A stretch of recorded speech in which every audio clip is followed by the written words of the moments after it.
자, 이재명 대표를 향해서 민주당내에서 이 대표를 좀 우려하는 목소리가 익명이 아닌 본인의 실명, 본인의 이 목소리를 가지고 이제 그런 우려를 나타내는 의원들이 한둘 나타나기 시작한 것 같습니다. 먼저 신경민 전 민주당 의원의 목소리가 준비되어 있습니다. 들어보시죠.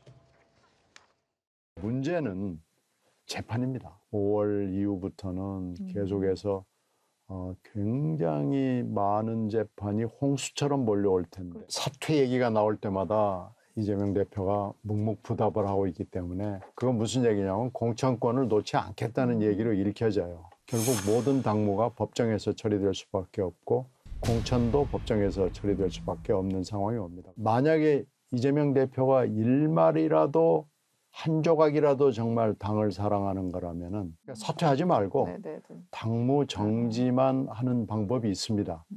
그건 정말 사랑하는 마음이 있어야죠. 네, 신경민 전 의원의 목소리를 듣고 왔고요. 또 이런 얘기도 나왔습니다. 윤영찬 의원, 성남이 지역구고 이제 비명계 의원으로 분류돼 있죠. 엄밀히 말하면 친문계 의원인데 윤영찬 의원이 본인 실명으로 이재명 본인이나 주변에서 고인에게 부담을 줬다면 이재명이 도의적 책임을 져야 하지 않겠습니까? 그게 인간이고 그게 사람입니다. 인간 회의론이라고 해야 될까요? 그런 이제 얘기까지 했고. 김혜영 전 민주당 의원, 민주당의 최고위원까지 지냈죠. 부산에 있는데 이재명이 당대표라는 사실에 참담하다. 지금과 같은 방탄을 이어간다면 민주당은 그 명이 다할 것이다. 김현주 대변인님, 윤영찬, 김혜영 이 두 분의 저 워딩은 굉장히 센 워딩이 나왔습니다. 수박칠적으로 지명이 됐던 분이기 때문에 아무래도 더 목소리를 자신감 있게 이제 내시는 것이 아닌가 이제 그런 생각이 드는데요. 사실상 지금 이 상황이 왜 발생했는가에 대한 근본적인 물음이라고 생각이 됩니다. 이재명 대표가 민주당 대표가 되기 이전부터 사법 리스크에 대한 우려는 분명히 존재했던 것인데 실상 이분이 또 당대표가 되고 나니까 이 민주당은 온통 방탄에밖에 지금 신경을 못 쓰고 있단 말씀입니다. 그 단추를 잘못 꿰었을 때는 처음부터 풀러서 다시 채워야지 중간에 다시 올려서 채우려고 해도 되질 않습니다. 지금 민주당이 갖고 있는 본질적인 문제라고 하는 것이 이재명 대표가 되었기 때문에 생긴 문제라면 이에 대해서 분명히 중지를 모아서 어떤 본질적인 해결을 마련하지 않고는 이대로 굴러가면서 당직을 개편한다 이런 이야기도 나오고 있습니다만 본인 결단이 제일 필요한 순간이 아닌가 그렇게 생각이 됩니다. 자, 하여튼 그 윤영찬 의원은 그게 인간이고 그게 사람이다. 이런 얘기까지 했고요.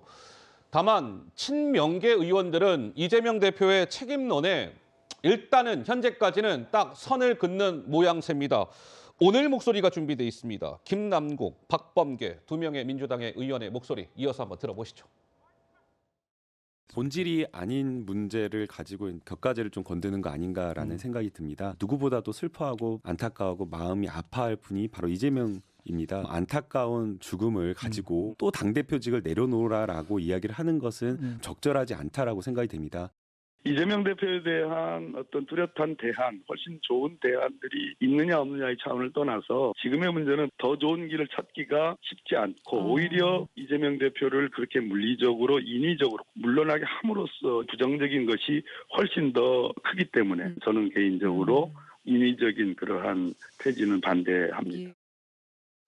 자, 두 명의 의원은 이재명 대표 이제 대표직에서 이쯤 되면 물러나셔야 되지 않겠습니까라는 일각의 주장에 대해서 선을 긋는 모습인데 글쎄요, 여론조사를 한번 보실까요? 이 타이밍에서 이재명 대표 사퇴를 해야 됩니까? 말아야 됩니까? 라는 걸 물었습니다.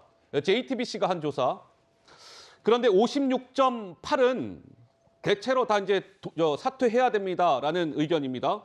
56.8, 그러니까 과반이 넘었어요. 매우 동의와 다소 동의가 저렇게 세분화되어 있고 56.8은 물러나야 된다. 아니요, 물러나지 않아도 됩니다. 41.4, 전혀 동의 안 함, 별로 동의 안 함, 합하면 이제 저렇게 나오는 것이죠.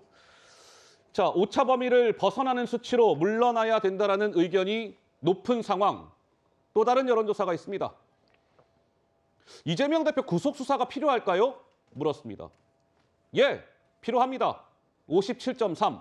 역시 이것도 과반을 넘겼고 아니요, 뭐 구속 수사까지 굳이요 불구속 상태에서 해야지요. 뭐 이런 의견 필요 없다. 39. 이것도 차이가 오차 범위를 벗어나는 수치로 높게 구속 수사가 필요하다는 의견이 높게 나왔다.